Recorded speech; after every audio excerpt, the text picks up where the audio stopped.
네, 김호준입니다. 안토니오 네그리라는 정치 철학자가 있습니다. 그는 다중이란 개념을 제시했는데요. 국민이나 대중으로는 설명할 수 없고 나이, 지역, 직업, 성별 등 기존의 기준으로는 분류할 수 없는 불특정 다수로 이들은 단일한 지도부를 가지지 않고 물질이 아닌 가치를 생산하고 공유하는 개방, 수평, 참여, 분산 네트워크다. 이 다중이 우리 현대사에서 가장 구체적인 형태로 드러나는 것이 촛불 시위입니다. 기존의 정치가 촛불에서 지도부와 배후와 내막을 찾으려고 해봐야 아무 소용이 없었죠. 정보를 공유하며 스스로 학습하고 다시 자신이 자발적인 유포자가 되는 이 거대한 선순환 네트워크는 자기들만의 아젠다로 기획을 하고 프레임을 구축해 대중을 자신들이 원하는 대로 몰고 가고자 했던 전통 미디어를 이번 선거에서 완전히 제압했습니다. 이 다중이 사실상 이번 정부를 탄생시킨 거죠. 그 맥락에서 문재인 대통령은 전통 미디어의 도움을 받지 않고 탄생한 최초의 대통령이기도 합니다. 문재인 정부는 전통 미디어가 아니라 바로 이 다중을 두려워하는 정부이기를 기대합니다. 김호준 생각이었습니다.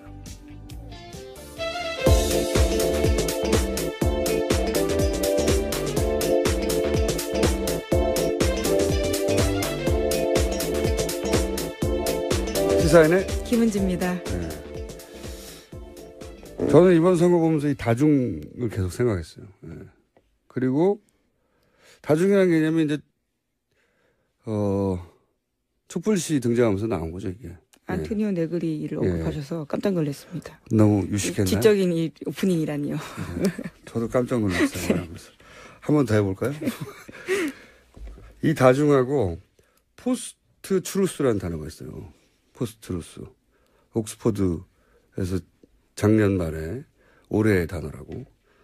이 포스트 모더니즘 하면 모더니즘 그 이상 그런 거잖아요. 포스트 트루스. 발음이 좀 이상한가요? 트루스 사실. 네. 이게 뭐냐면 진실 그 자체가 중요한 게 아니고 이걸 이제 각자 자기 방식으로 재구성해서 자기들만의 진실을 따로 만들어내는 시대 뭐 이런 뜻인데 이게 가장 낮은 단계에서는 가짜뉴스가 나오는 거죠.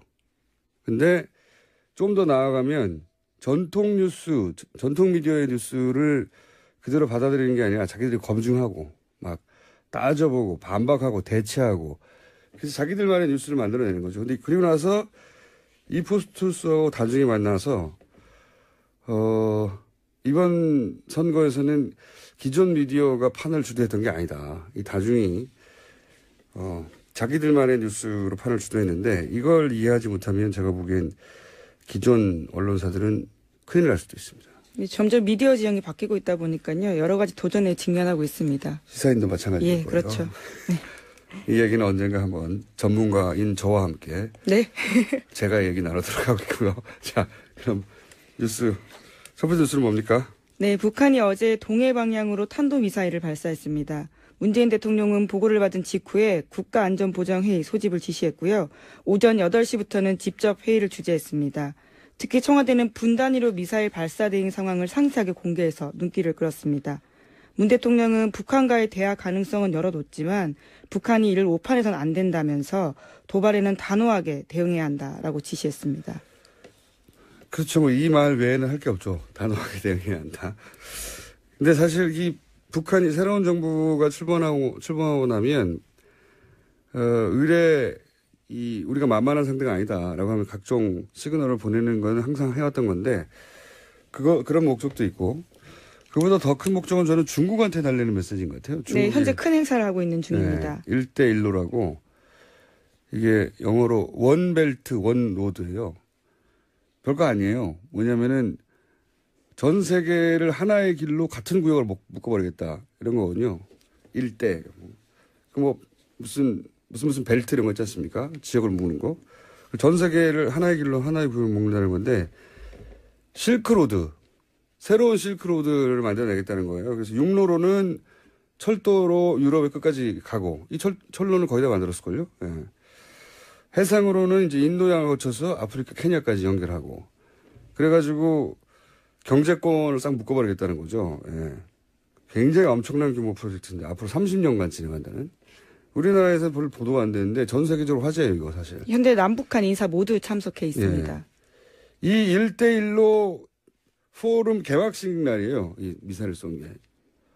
그러니까 우리를 향해 쐈다기보다는 뭐 그것도 있지만 두 번째고 제가 보기에는 중국에게 이제 미국하고 이제 남한도 새 정부 출범했는데 붙어가지고 우리 이렇게 압박하고 그러면 재미없다. 니네 우리 호락호락 하지 않다 그렇게. 외교적인 강자죠. 북한이 굉장히 잘하는. 예. 그런 의미가 있는 거죠. 예. 자, 다음 뉴스는요? 네, 그런데 어제 국가안전보장회의에서 눈길을 끄는 장면이 있었습니다. 문재인 대통령 중심으로요. 왼쪽에는 홍영표 통일부 장관, 김관진 국가안보실장이 있었고 오른쪽에는 윤병세 외교부 장관과 한민구 국방부 장관이 있었습니다. 박근혜 정부의 외교안보 핵심 인물들과 문 대통령이 머리를 맞대고 있었습니다. 새 정부가 인수위 등 준비기간 없이 출범한 탓에 벌어진 장면입니다. 설마 머리를 맞댔을까요? 네, 뭐 같이 썼다라는 표현인데요. 상상해보면 너무 웃기잖아요. 머리를 맞대면. 어쨌든 빨리 인선이 있어야 되겠습니다. 자, 그렇다고 이분들을 안 부를 수는 없는 거죠. 결코. 예, 당장 인선을 한다고 하더라도 인사청문회 등이 있기 때문에 시간이 한 달 정도 더 걸릴 거라고 합니다. 일부 인선에 대해서는요. 안보실장은 바로 할 수 있지만요. 네. 외교부나 통일부 장관 같은 경우는 좀 다르습니다. 워낙 인사청문회 지금 인사청문회 적체현상이 벌어질 것 같은데 너무 많아가지고. 자, 그리고 또 인사도 몇 명 있었죠, 새로. 네, 어제 청와대 인선 3명 발표했습니다.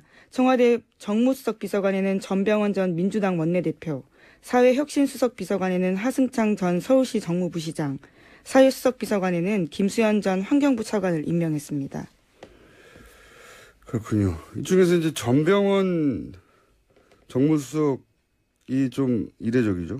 이분이 이제 삼선이고 원내대표도 했고, 그러니까 직제상 비서실장 아래란 말이죠. 네, 비서실장보다 나이도 더 많습니다. 나이도 7살인가? 8살 정도 예, 많다고. 나이로 정치하는 건 아니지만 여하간. 보통 이렇게 안 하죠. 비서실장보다 직제상 아래기 때문에. 근데 이제, 나이도 더 많고 정치 경력도 더 긴 선배가, 쉽게 표현하면 부하 직원으로 온 거죠. 어려운 자리 맡아줘서 고맙다 이렇게 이야기도 했다고 합니다. 이렇게는 잘 안 하거든요. 네. 청와대에서. 네. 이례적인 인사입니다. 이례적인 인사고 이번 정부에서는 이제 뭐 나이나 선후배가 안 따지겠다는 메시지기도 하죠. 그렇게 보입니다. 예. 자, 다음 뉴스는요? 네, 또 문재인 대통령이 오는 17일에 미국, 중국, 러시아, 일본 등 4개국에 특사 파견할 예정입니다. 내일에는 청와대에서 오찬도 함께할 예정이라고 합니다.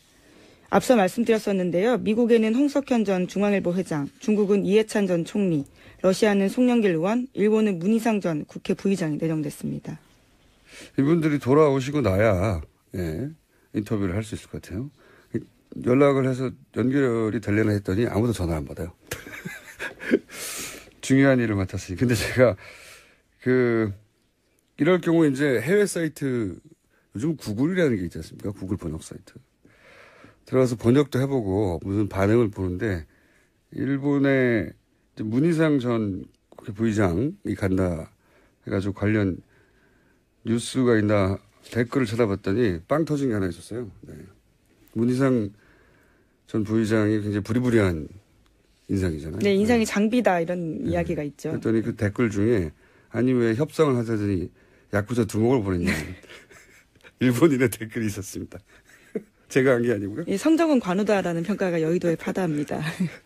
빵 터졌습니다. 네. 일본인들이 보기에 야쿠자 두목처럼 보였나 봐요. 자, 다음 뉴스는요. 네, 조국 청와대 민정수석 비서관은 정윤회 문건 사건을 재조사하겠다고 밝힌 바 있습니다. 이에 대해서 검찰의 반응이 나왔는데요. 철저히 수사했다면서 당시에 최 씨의 구체적인 비리나 국정 개입에 관한 부분은 전혀 없었다. 여기서 최 씨는 최순실 씨를 의미합니다. 이렇게 반박했습니다. 이건 좀 말이 안 되죠. 몰랐다고 하면 그나마 이해가는데 없었다고 하면 수사를 안 했다는 얘기죠. 예. 어떻게 없을 수가 있어요. 왜 없었냐면 생각해보면 당시에는 이 사건의 실체가 아니라 유출 경위를 문제 삼는다는 가이드라인을 대통령이 내놨죠. 네, 그때 심지어 네. 찌라시 수준의 이야기다 이런 이야기까지 했었습니다. 그래서 수사를 안 했던 거죠. 없었던 게 방향을 아예 아니고. 틀어버리고요. 네. 이건 뭐 전형적인 검찰의 뭐랄까요. 조직 보호, 그렇죠. 예, 저항. 우리는 할 바를 다 했다. 이번에는 제가 보기에는 이런 조직적인 저항이 여태 비교적 성공해 왔거든요. 모든 정권 초기에는 항상 검찰 개혁 얘기가 나오고 공수처 얘기 나온 지도 20년이 넘었고요. 항상 실패했어요. 예, 검찰이 자기 권한을 지키는 데 굉장히 능숙했고 제가 보기에는 근데 이번에는 어렵다. 네, 디테일로 어렵다. 따져보면요. 당시에 정윤회 씨 집조차 압수수색 안 했거든요. 수사의 기본인데 안 한 게 굉장히 많습니다. 그리고 뭐 본인들 이름으로 된 휴대전화에 통화 목록이 없다. 특정 장소에 가지 않았다 이런 주장을 했는데요. 아니 다 대포폰으로 했다는데. 그렇죠. 예. 수사를 안 한 거죠. 예. 제가 보기에는 이런 말을 하지 않았으면 더 좋았을 것을 이런 생각이 듭니다. 제가 보기에는. 이번에는 검찰 반발이 택도 없다. 결과를 봐야 알겠지만 그런 생각이 듭니다. 자, 다음 뉴스는요? 네, 청문회를 앞두고 야3당도 본격적인 재정비에 나섰습니다. 자유한국당과 국민의당은 당권 경쟁이 본격화되고 있고 바른정당도 당의 진로를 고민하고 있습니다. 자유한국당은 오는 7월에 전당대회 열린다고 하고요. 국민의당 같은 경우에는 내일 원내대표 선거 있습니다.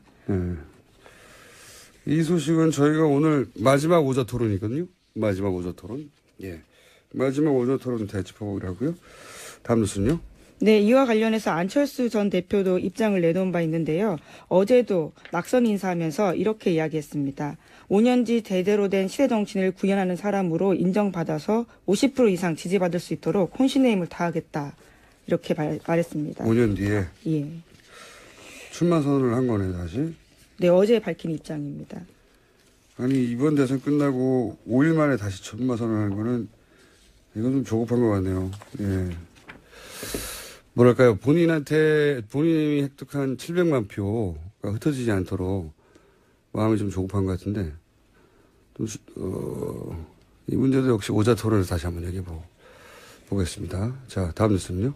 네, 세월호에서 참사 당시 일반인들이 머물렀던 3층에서도 사람뼈로 추정되는 뼈가 나왔습니다. 또 어제 4층에서도 사람뼈로 추정되는 유골이 나왔는데요. 그곳은 단원고 학생들이 사용했던 방입니다. 세월호 관련해서는 문재인 대통령이 워낙 관심이 많아서 철저한 재조사 내지는 좀 더 권한이 강화된 특조위의 출범 뭐 여러 가지 형태로 이 사건이 다시 다뤄지겠죠. 세월호와 관련한 모든 실체적 진실이 드러났다고 생각하는 사람은 거의 없기 때문에 안타까운 일입니다. 이렇게 오래 걸릴 일이 아니었는데. 게다가 주말 동안에 관련 뉴스에 댓글을 직접 달아서 그 또한 화제가 된 바가 있습니다. 문변이라는 아이디고요. 네. 생각해보면 노무현 대통령 때도 댓글을 직접 달아서 그때는 주로 욕을 먹었어요. 생각해보면 노무현 대통령 시대를 좀 앞서갔던 부분이 되게 많습니다. 굉장히. 네, 또 이번에는 참모진한테 미리 상의를 하고 이렇게 올려도 되냐라고 이야기도 했다고 합니다. 그 기억이 있겠죠. 예. 댓글을 다셔가지고 지금 생각해보면 욕먹을 일이 아닌데 그때 그리고 지금 하는 파격적인 뭐 행보나 인사 이런 것도 이제 탈권위 뭐 이런 것들. 당시에는 부정적인 평가를 되게 많이 받았어요. 노무현 대통령 기억해보면요. 취임하고 한 달도 안 돼서 살해 얘기가 나왔습니다. 기억이 안 나시겠지만 제가 기억하기로는 정확한 날짜는 생각이 안 나는데 3월부터였어요, 벌써. 노무현 대통령은 취임 즉시 탄핵 얘기가 나왔다는 거. 여하간, 자, 댓글도 직접 달았다고 하고요. 뉴스가 별로 될 일이 아닌데 뉴스가 됐습니다. 자, 오늘, 랜섬웨어인가요? 예. 네, 아침에 컴퓨터 켜실 때 주의하라는 뉴스가 벌써부터 꽤 나오고 있습니다. 저희가 그래서 잠시 이 문제는 좀 심각한 것 같아서 전문가 연결해서 어떻게 해야 되는지 잠깐 짚어보겠습니다. 고려대학교 김승주 교수님 전화 연결됐습니다. 안녕하세요, 교수님. 예, 안녕하십니까? 이게 뭐 컴퓨터에 익숙한 분들은 어떻게 해야 될지 알 테고 미리 대비도 되어 있을 텐데, 자, 이 램섬웨어, 그러니까 아침에 출근하자마자 컴퓨터를 켜지 말고 여기까지는 알겠는데, 인터넷에 연결하지 말고 여기까지는 알겠는데 그 다음부터 잘 모르겠어요. 네네. 네, 그 다음부터 설명해 주십시오. 일단 지금 뭐 랜섬웨어라고 하는 것이 예, 일단은 이 랜섬웨어라는데 감염이 되면 예, 컴퓨터에 있는 모든 파일들이 암호화가 됩니다. 그렇죠. 예, 예, 그러면 이제 그 파일들을 사용할 수 없게끔 돼버리거든요. 그렇죠. 예. 그러고 나서 이제 메시지가 뜨는데 돈을 안 주면 이거 안 풀어주겠다 이런 식으로 이제 메시지가 뜬단 말이죠. 예. 그래서 이렇게 이제 랜섬웨어라는 어떤 악성 코드에 감염이 안 되도록 하는 것이 중요한데 네. 가장 중요한 것은 일단은 우리가 사용하는 운영 체제를 최신 버전으로 업데이트하는 겁니다. 주로 이제 윈도우를 많이 쓰시니까 우리나라에서는. 네네. 지금 문제가 되고 있는 건 주로 이제 윈도우즈에 해당이 되는데요. 예. 근데 이제 우리 국민들이 그 업데이트를 그렇게 충실히 하는 편이 아니거든요. 그래요. 예. 그러다 보니까 지금 조금 정부 당국에서는 걱정을 하고 있습니다. 그러면 저희 그 책임 PD도 출근해가지고 인터넷을 연결을 끊으라고 했더니 네. 인터넷 연결을 어떻게 끊어야 되는지도 모르겠고 네. 연결을 어떻게 끊었는데 그럼 할 수 있는 일이 없고 메일도 못 받고 네네. 그래서 그냥 다시 연결했다고 하는 그런 바보 같은 멘트를 저한테 했거든요, 아침에. 이게 지금 문제가 되고 있는 랜섬웨어가 네. 과거에 있던 랜섬웨어하고 다른 것이 네. 과거에 있던 랜섬웨어는 뭐 이메일에 첨부된 문서를 클릭한다거나 네. 뭐 인터넷상에서 무슨 자료를 다운로드 받으면 감염이 되는 그런 형태였습니다. 그렇죠, 과거에는. 예. 그런데 이번에 지금 문제가 되는 랜섬웨어는 인터넷에 연결이 돼 있거나 네. 아니면 회사나 조직 내 누구 한 명이 감염이 되면 네. 그것이 급속도로 전파되는 특성이 있습니다. 이 원바이러스하고 비슷하죠. 예. 네. 그러니까 기존의 랜섬웨어의 원바이러스 특징을 갖고 있는 겁니다. 스스로 증식하고 배포되고. 그렇죠. 그러다 보니까 내가 어떤 특별한 걸 클릭한 것도 아닌데 예. 그냥 같은 네트워크에 연결돼 있다는 것만으로도 감염이 된단 말이죠. 어떻게 차단합니까, 이제? 그래서 일단은 네트워크를 끊고 네트워크 끊는 법을 모르는 분도 많아요. 그래서 일단 얘기하는 것이 제일 쉬운 법은 네.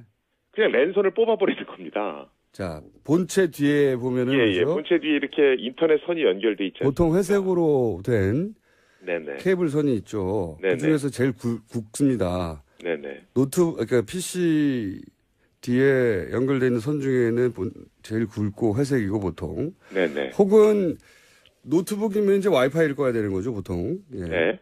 그렇게 끄고 나서 그다음 뭘 해야 됩니까? 그걸 끄는 다음에 예. 윈도우의 그 설정 부분에 가시면 설정에. 예, 파일 공유 기능이라는 부분이 있습니다. 자, 저희 PD 받아 적고 있습니다. 파일 공유 기능. 네네. 예. 그 파일 공유 기능을 일단은 꺼버리시고요. 파일 공유, 그러니까 설정에 들어가면 파일 공유 기능이라는 메뉴가 있는데 거기서 네네. 그 파일 공유가 안 되도록 꺼버린다. 네네. 예. 그걸 끄는 다음에 다시 인터넷을 연결하십니다. 파일 공유를 끈 다음에 인터넷을 다시 연결한다. 네네. 그리고서는 윈도우를 최신 버전으로 업데이트 하시려는 거. 업데이트. 그렇군요. 인터넷 연결을 끊고, 물리적으로 끊든 와이파이를 끊든 끊고, 그리고 설정에 들어가서 공유를 끄고, 네. 다시 연결해서 윈도우즈 업데이트를 해라. 네네. 그렇군요. 이게 맥킨토시하고는 관련이 없는 뉴스죠. 지금 이거는 윈도우즈를 대상으로 하고 있고요. 윈도우즈. 예. 만약에 감염이 되면 어떻게 합니까? 감염이 되면 개인이 어떻게 할 수 있는 일은 없고요. 그렇군요. 지금 현재 랜섬웨어가 뭐 돈을 얼마 내라 뭐 이러고 얘기하고 있는데 예. 돈을 지불해도 예. 그것을 안 풀어줄 확률이 굉장히 높습니다. 아하. 하긴. 그래서 일단 감염이 되면 네. 아주 솔직하게 말씀드리면 방법이 없습니다. 그게 이제 예를 들어서 PC 복구하는 전문 업체에 들고 가도 안 되는 겁니까? 그게 암호를 풀어야 되는데요. 네. 그걸 풀지 못할 확률이 아주 높습니다. 쉽게 풀릴 암호는 아니겠죠. 예. 그래서 이제 항상 얘기하는 것이 운영체제 같은 거는 항상 최신 버전으로 업데이트 하시고 예. 자료들은 항상 별도의 하드디스크에 백업을 받아 두십시오라고 얘기하는 겁니다. 뭐 거기까지는 아는데 그게 이제 귀찮아서 잘 안 하는 경우도 있고 또는 잘 몰라서 안 하는 경우도 있는데. 그런데 지금 문제는 이런 랜섬웨어가 네. 최근 들어서 굉장히 급증하고 있거든요. 네네. 그래서 최근에 또 북한도 이런 랜섬웨어를 통해서 외화벌이를 하고 있다 뭐 이런 얘기도 있고요. 그래서 좀 조심하실 필요가 있습니다. 실제로 2014년에 이런 랜섬웨어가 320건 정도 됐었거든요. 예. 근데 2016년 통계가 6억 3,800건으로 증가했었습니다. 6억이요? 네네. 아, 이게 남의 일이 아니군요. 왜냐면 해커들이 예. 이 랜섬웨어를 통해서 돈을 벌 수 있다는 사실을 알고 있거든요. 그래서 단순히 지금 운영체제 내 PC 정도의 문제가 아니고요. 예. 실제로 호텔이 이 랜섬웨어에 감염돼서 방이 모두 잠겼던 적도 있고요. 스마트 TV가 랜섬웨어에서 감염돼서 그냥 TV 자체가 그냥 먹통이 된 적도 있고요. 방송국이 감염된 방송국 통째로 방송이 안 될 수도 있겠습니다. 그러니까 전산 시스템이 다 마비되니까요. 그렇군요. 지금 영국 같은 경우에는 병원들이 전부 다 마비가 돼서 뭐 수술 예약을 해놨던 환자들이 수술을 못 받고 하는 사례도 있었습니다. 예를 들어서 지금 은행 같은 곳이나 국방시설 같은 곳이 되면 아주 큰일 나겠네요. 그렇죠. 그런 시설들이 제대로 업데이트가 안 돼 있으면 먹통이 될 수 있으니까 굉장히 좀 위험하죠. 알겠습니다. 마지막으로 다시 한번 정리하면 선을 뽑거나 아니면 와이파이를 끄고 설정에 들어가서 공유라는 메뉴가 있는데 파일 공유. 그 메뉴에서 공유를 끄고 그런 다음에 다시 인터넷 연결해서 최신으로 업데이트하라. 네네. 알겠습니다. 오늘 여기까지 하겠습니다. 감사합니다. 네, 고맙습니다. 지금까지 고려대학교 사이버 국방학과 김승주 교수였습니다. 자, 시사인의 김은지였습니다. 감사합니다. 네, 김호준입니다. 안토니오 네그리라는 정치 철학자가 있습니다. 그는 다중이란 개념을 제시했는데요. 국민이나 대중으로는 설명할 수 없고 나이, 지역, 직업, 성별 등 기존의 기준으로는 분류할 수 없는 불특정 다수로 이들은 단일한 지도부를 가지지 않고 물질이 아닌 가치를 생산하고 공유하는 개방, 수평, 참여, 분산 네트워크다. 이 다중이 우리 현대사에서 가장 구체적인 형태로 드러나는 것이 촛불 시위입니다. 기존의 정치가 촛불에서 지도부와 배후와 내막을 찾으려고 해봐야 아무 소용이 없었죠. 정보를 공유하며 스스로 학습하고 다시 자신이 자발적인 유포자가 되는 이 거대한 선순환 네트워크는 자기들만의 아젠다로 기획을 하고 프레임을 구축해 대중을 자신들이 원하는 대로 몰고 가고자 했던 전통 미디어를 이번 선거에서 완전히 제압했습니다. 이 다중이 사실상 이번 정부를 탄생시킨 거죠. 그 맥락에서 문재인 대통령은 전통 미디어의 도움을 받지 않고 탄생한 최초의 대통령이기도 합니다. 문재인 정부는 전통 미디어가 아니라 바로 이 다중을 두려워하는 정부이기를 기대합니다. 김호준 생각이었습니다. 이분들을 안 부를 수는 없는 거죠. 결코. 예, 당장 인선을 한다고 하더라도 인사청문회 등이 있기 때문에 시간이 한 달 정도 더 걸릴 거라고 합니다. 일부 인선에 대해서는요. 안보실장은 바로 할 수 있지만요. 외교부나 통일부 장관 같은 한 달 경우는 만에 좀 될까요? 다릅니다. 워낙 인사청문회 지금 인사청문회 적체 현상이 벌어질 것 같은데 너무 많아가지고. 자, 그리고 또 인사도 몇 명 있었죠, 새로. 네, 어제 청와대 인선 3명 발표했습니다. 청와대 정무수석 비서관에는 전병헌 전 민주당 원내대표, 사회혁신수석 비서관에는 하승창 전 서울시 정무부시장, 사회수석 비서관에는 김수현 전 환경부 차관을 임명했습니다. 그렇군요. 이 중에서 이제 전병헌 정무수석이 좀 이례적이죠. 이분이 이제 3선이고 원내대표도 했고, 그러니까 직제상 비서실장 아래란 말이죠. 네, 비서실장보다 나이도 더 많습니다. 나이도 7살인가. 8살 정도 예, 많다고. 뭐 나이로 정치하는 건 아니지만, 여하간. 보통 이렇게 안 하죠. 비서실장보다 직제상 아래기 때문에. 근데 이제, 나이도 더 많고 정치 경력도 더 긴 선배가, 쉽게 표현하면 부하 직원으로 온 거죠. 어려운 자리 맡아줘서 고맙다 이렇게 이야기도 했다고 합니다. 이렇게는 잘 안 하거든요. 네, 청와대에 그래서, 대해서. 네. 이례적인 인사입니다. 이례적인 인사고, 이번 정부에서는 이제 뭐 나이나 선후배가 안 따지겠다는 메시지기도 하죠. 그렇게 보입니다. 예. 자, 다음 뉴스는요? 네, 또 문재인 대통령이 오는 17일에 미국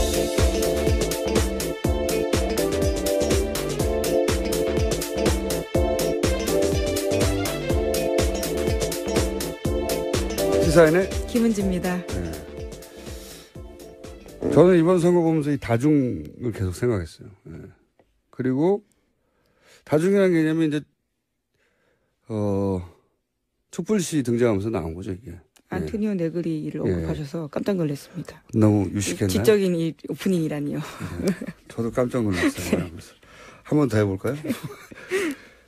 이 다중하고 포스트 트루스라는 단어가 있어요. 포스트 트루스. 옥스퍼드에서 작년 말에 올해의 단어라고. 이 포스트 모더니즘 하면 모더니즘 그 이상 그런 거잖아요. 포스트 트루스. 발음이 좀 이상한가요? 트루스 사실. 네. 이게 뭐냐면 진실 그 자체가 중요한 게 아니고 이거는 이제 각자 자기 방식으로 재구성해서 자기들만의 진실을 따로 만들어내는 시대 뭐 이런 뜻인데 이게 가장 낮은 단계에서는 가짜뉴스가 나오는 거죠. 근데 좀 더 나아가면 전통 뉴스, 전통 미디어의 뉴스를 그대로 받아들이는 게 아니라 자기들이 검증하고 막 따져보고 반박하고 대체하고 그래서 자기들만의 뉴스를 만들어내는 거죠. 근데 그리고 나서 이 포스트루스하고 다중이 만나서 이번 선거에서는 기존 미디어가 판을 주도했던 게 아니다. 이 다중이 새로운 실크로드를 만들어내겠다는 거예요. 그래서 육로로는 철도로 유럽의 끝까지 가고 이 철로는 거의 다 만들었을걸요. 예.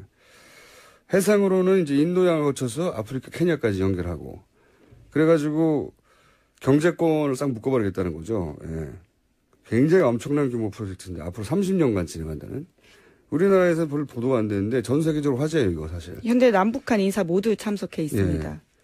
예. 이 1대1로 포럼 개막식 날이에요. 이 미사일을 쏜 게.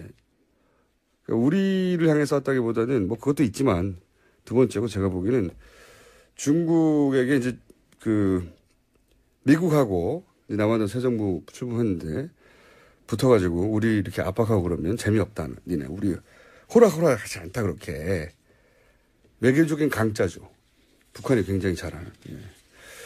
그런 의미가 있는 거죠. 예. 자, 다음 뉴스는요? 네, 그런데 어제 국가안전보장회의에서 눈길을 끄는 장면이 있었습니다. 문재인 대통령 중심으로요. 왼쪽에는 홍영표 통일부 장관, 김관진 국가안보실장이 있었고 오른쪽에는 윤병세 외교부 장관과 한민구 국방부 장관이 있었습니다. 박근혜 정부의 외교안보 핵심 인물들과 문 대통령이 머리를 맞대고 있었습니다. 새 정부가 인수위 등 준비기간 없이 출범한 탓에 벌어진 장면입니다. 설마 머리를 맞댔을까요? 네, 뭐 같이 썼다라는 표현인데요. 상상해보면 너무 웃기잖아요. 머리를 맞대면. 어쨌든 빨리 인선이 있어야 되겠습니다. 자, 그렇다고 자기들만의 뉴스로 판을 주도했는데 이걸 이해하지 못하면 제가 보기엔 기존 언론사들은 큰일 날 수도 있습니다. 점점 미디어 지형이 바뀌고 있다 보니까요. 여러 가지 도전에 직면하고 있습니다. 시사인도 마찬가지고요. 예, 그렇죠. 네. 이 얘기는 언젠가 한번 전문가인 저와 함께 네. 제가 얘기 나누도록 하고요. 자, 그럼 첫 번째 뉴스는 뭡니까? 네, 북한이 어제 동해 방향으로 탄도미사일을 발사했습니다. 문재인 대통령은 보고를 받은 직후에 국가안전보장회의 소집을 지시했고요. 오전 8시부터는 직접 회의를 주재했습니다. 특히 청와대는 분 단위로 미사일 발사 대응 상황을 상세하게 공개해서 눈길을 끌었습니다. 문 대통령은 북한과의 대화 가능성은 열어뒀지만 북한이 이를 오판해서는 안 된다면서 도발에는 단호하게 대응해야 한다라고 지시했습니다. 그렇죠. 뭐 이 말 외에는 할 게 없죠. 단호하게 대응해야 한다. 근데 사실 이 북한이 새로운 정부가 출범하고 나면 의뢰 우리가 만만한 상대가 아니다라고 하면 각종 시그널을 보내는 건 항상 해왔던 건데 그런 목적도 있고 그보다 더 큰 목적은 저는 중국한테 달리는 메시지인 것 같아요. 네, 현재 큰 행사를 하고 있는 중입니다. 네, 1대1로라고 이게 영어로 원벨트 원로드예요. 별거 아니에요. 뭐냐면은 전 세계를 하나의 길로 같은 구역을 묶어버리겠다 이런 거거든요. 일대. 뭐 무슨 벨트 이런 거 있지 않습니까? 지역을 묶는 거. 전 세계를 하나의 길로 하나의 구역을 묶는다는 건데 실크로드